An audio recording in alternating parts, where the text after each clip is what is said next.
ఇప్పుడే జీ5 app download చేయండి. చూడండి మీ ఫేవరెట్ టీవీ షోస్ ఎప్పుడైనా ఎక్కడైనా. చిన్నప్పటి నుంచి మమ్మల్ని అల్లారు ముద్దుగా పెంచిన మా మేనమామ మేడం శరత్చంద్ర గారు. అలాంటి మామయ్యను నేనెందుకు చంపాలనుకుంటాను మేడం? మరి ఆ రోజు నైట్ గెస్ట్ హౌస్కి ఎందుకు వెళ్ళావు?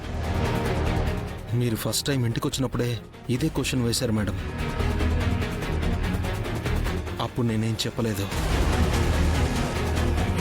ఎందుకు చెప్పలేదంటే జరిగిన ఇంటి గొడవలన్నీ చెప్పాల్సి వస్తుందని. అయినా నేను చెప్పకుండా మీరే తెలుసుకున్నారు కదా మేడం. ఇంకా దాయడానికి ఏముంది చెప్పండి. నిజమే మేడం, ఆ రోజు నాన్నని అందరి ముందు కొట్టాడని చంపేయాలన్నంత కోపం వచ్చింది. ఆ కోపంతోనే మావయ్యని కలవడానికి ఆ నైట్ గెస్ట్ హౌస్కి వెళ్ళాను.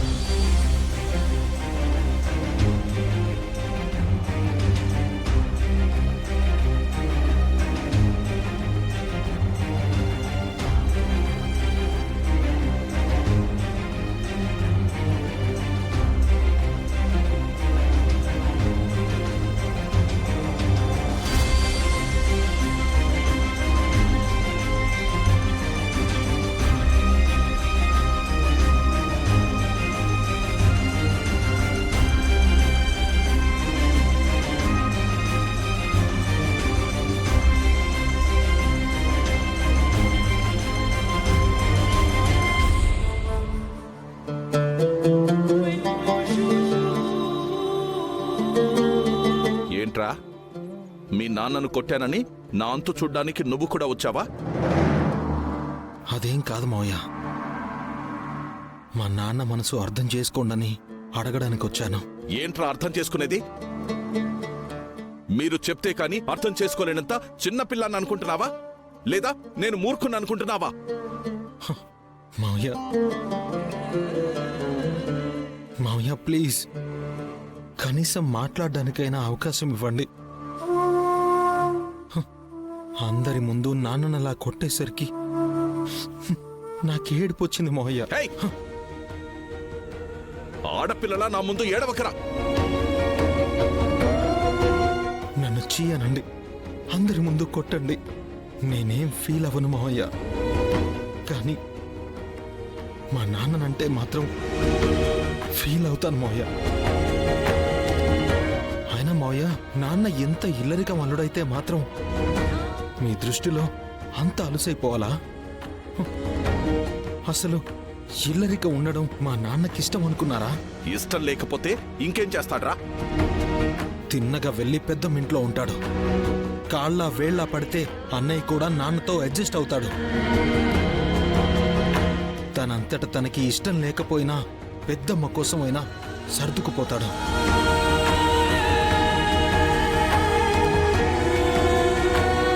అప్పుడు నాన్న చాలా హ్యాపీగా ఉంటాడు మోయ్య. అడుగడుగున అవమానం, దొంగ అనే ముద్ర, ఇంకివేమీ ఉండవు. నాన్న మనసు ఎప్పుడూ అక్కడే ఉంటుంది. కానీ మీకోసం, మీ పరువు పోకుండా ఉండడం కోసం ఈ ఇంట్లో ఉంటున్నాడు. అయిపోయిందా? నీ ఉపన్యాసం అయిపోయిందా? ఇక బయలుదేరతావా? ఏంటి మావయ్య, మా నాన్న ఊరికే ఉండట్లేదు మావయ్య, గొడ్డులాగా కష్టపడుతున్నాడు. అది గుర్తించమని కూడా ఏ రోజు మిమ్మల్ని అడగలేదే. మళ్ళీ మీకు మా నాన్నని కొట్టాలనిపిస్తే బయటికి వెళ్ళిపోమని చెప్పండి. బయటికి వెళ్ళిపోయి మేం బ్రతకలేమనుకోకండి. అది చెప్పడానికే వచ్చాను మావయ్య.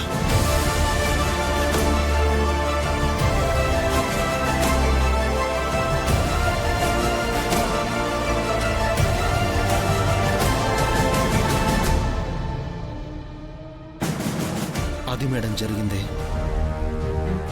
మావయ్యని చంపేసేంత కోపంతో వెళ్ళినా ఆయన్ని చూడగానే నా కోపం ఆవిరైపోయింది మేడం. ఎందుకంటే చిన్నప్పటి నుంచి ఆయన చేతుల్లోనే పెరిగాను. ఆయన నా కన్న తండ్రి కాకపోవచ్చు, మించిన తండ్రి లాంటివాడు. ఆయనంటే మాకు రెస్పెక్టే కాదు మేడం, భయం కూడా. ఓకే, ఏం రాజేందర్, మరి చరణ్ మాటలు నమ్మొచ్చంటావా? నాకైతే ఈయన మాటలు కొంచెం బిలీవబుల్గానే అనిపిస్తున్నాయి madam.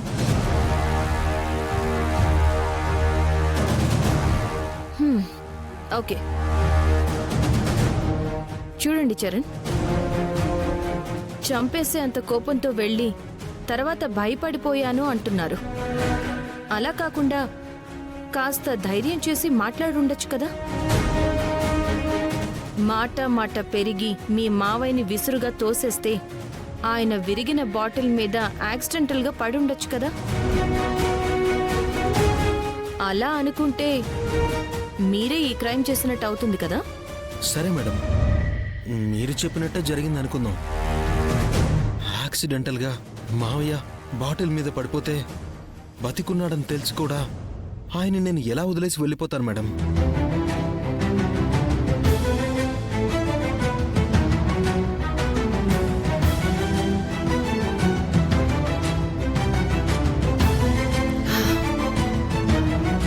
Okay mister Charan, you can go. Thank you madam, వస్తాను. కానీ నేను పిలిచినప్పుడు రావాలి. తప్పకుండా వస్తాను మేడం.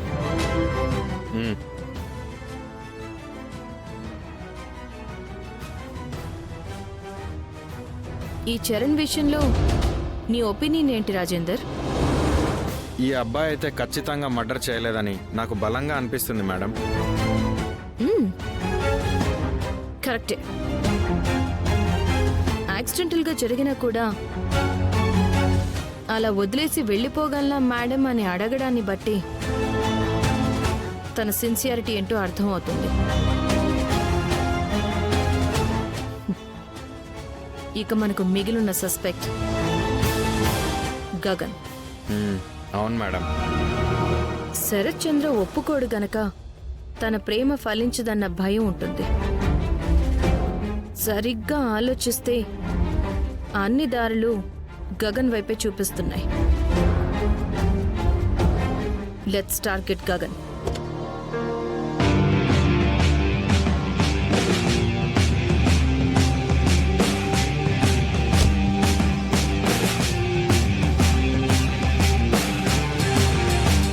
మీరెక్కడికి? నేను కూడా వస్తాను, పద. మీరెందుకు?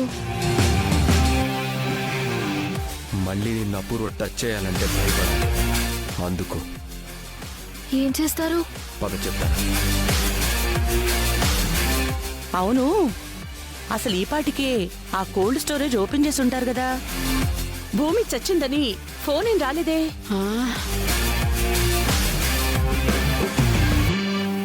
ఇక రాదమ్మాయి, ధైర్యాన్ని నీడలా వెంటబెట్టుకొని ఆ భూమి వస్తుంది చూడు.